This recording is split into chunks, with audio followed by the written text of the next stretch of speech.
Today we are doing this nail. I'm going to call this the Peekaboo Rainbow Nail. I have always loved the Rainbow Aurora transfer films, but they have such a strong effect. It's hard to then come up with something that works with it, that blends. And I finally have something I like. It feels a little more sophisticated, but you still get that really lovely rainbow flash. We just need a black base to start out with for this nail. You can do an opaque one. I just prefer more syrupy ones just because they're more forgiving. I don't know. I just like them better. However you get there, you want a mostly black base for this. Also, we're putting a fairly dark purple and blue cat eye on top of this. That's why it doesn't really matter. Cure that, and now it is time for our lovely cat eyes. I'm going to use the Double Rhythm 1249 from the Fruit Collection, the really dark purple blue.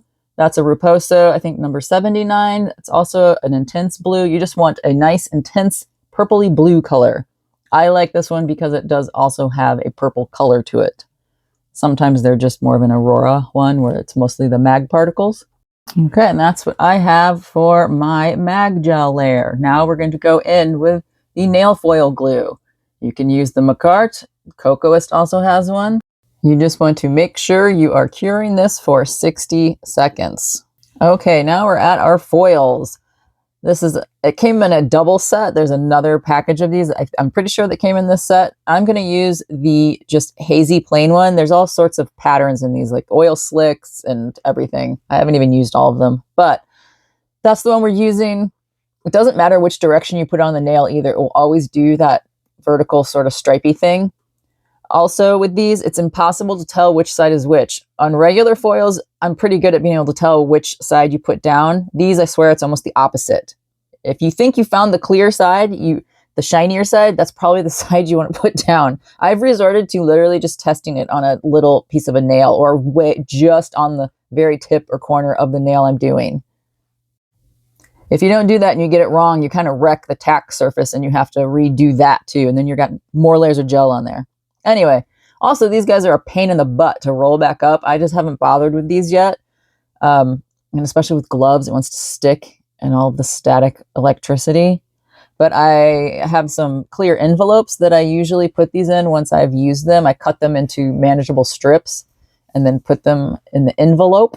And I, per usual, will have all of these supplies listed in my Amazon storefront because you really want to be careful. There's so many of these types of things now on the market, and some of them are not actual transfer foils.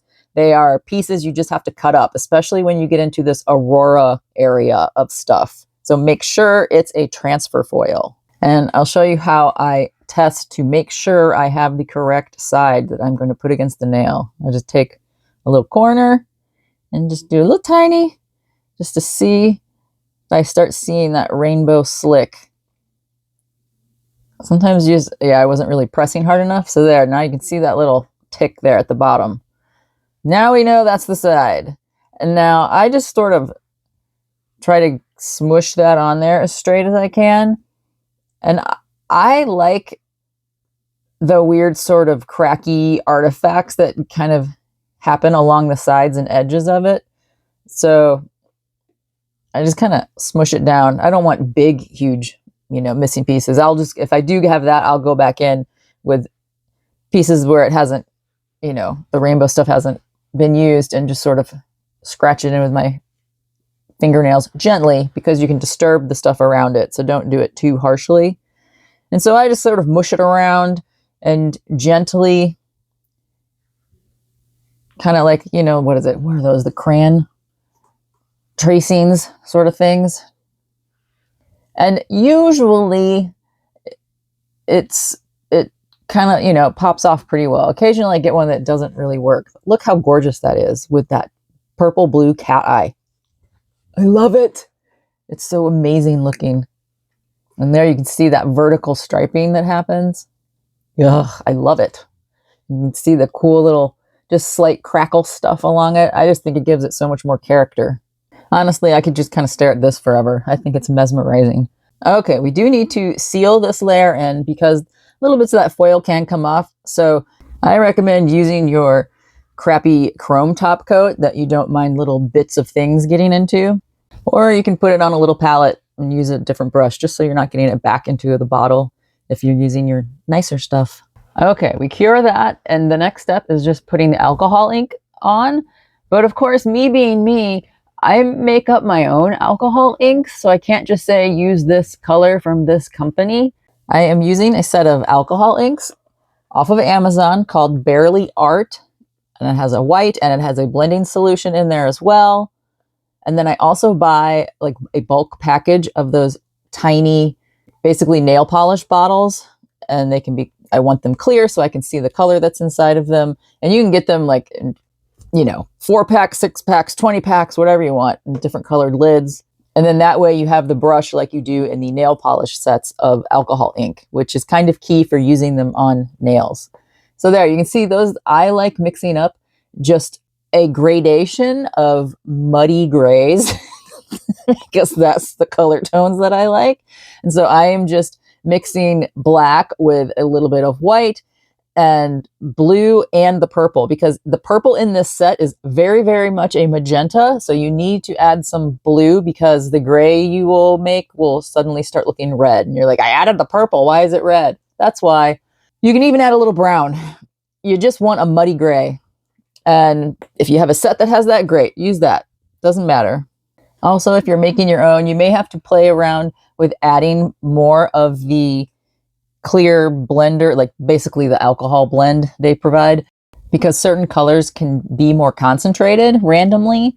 So you just need to play around with a little bit. And I just like doing a gradation of like light to dark, muddy kind of colors for natural nail inks. And there you can kind of see that's that dark, just muddy purple that I happen to like.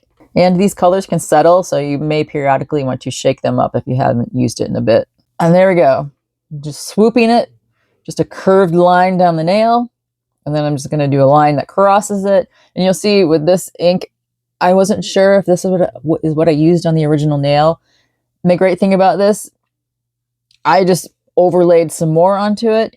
If you screw it up, you can just wipe it off because we have top coat on it already. And with alcohol inks, you do want to make sure you have plenty on your brush so that you're getting a nice flowing swoop of the ink. And having this wide, swirly sort of cross of this dark, hazy ink on this is giving us the Peekaboo rainbow effect. So it's toning down all of that flash. We still have that really nice light coming through with the purple blue cat eye. And the ink is still translucent. So it's a really nice subtle effect. And that is what it looks like before we put the final top coat on. And here's the nail with the top coat. And you can see once the top coat's on, we get back a little more transparency from that ink because the matte effect goes away. And here's our original and the one we just did.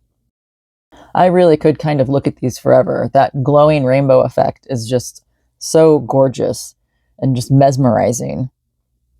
It's a little Labradorite-ish. That's very difficult to say. Labradorite-ish. It's adding the ish on the end. Anyway, we're done. The nail's done. Look, I did that in under 9 minutes. That's pretty good for me. But if you're still here, you get some little bonus content right now. I'm going to show some other variations that I did while I was working on this. This one is just a solid black background. There's no cat eye. That's the only difference between these two nails, just so that you can see the lightness that the cat eye will bring into it. Although I still like the dark one. And really this one it does not show as well on camera. In person, it is brighter.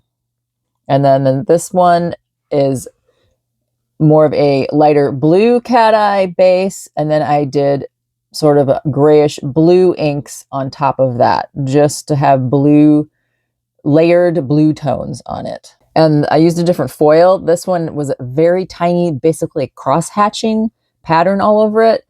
And it really broke up the rainbow effect. So it really only flashes every now and again. It was almost too subtle.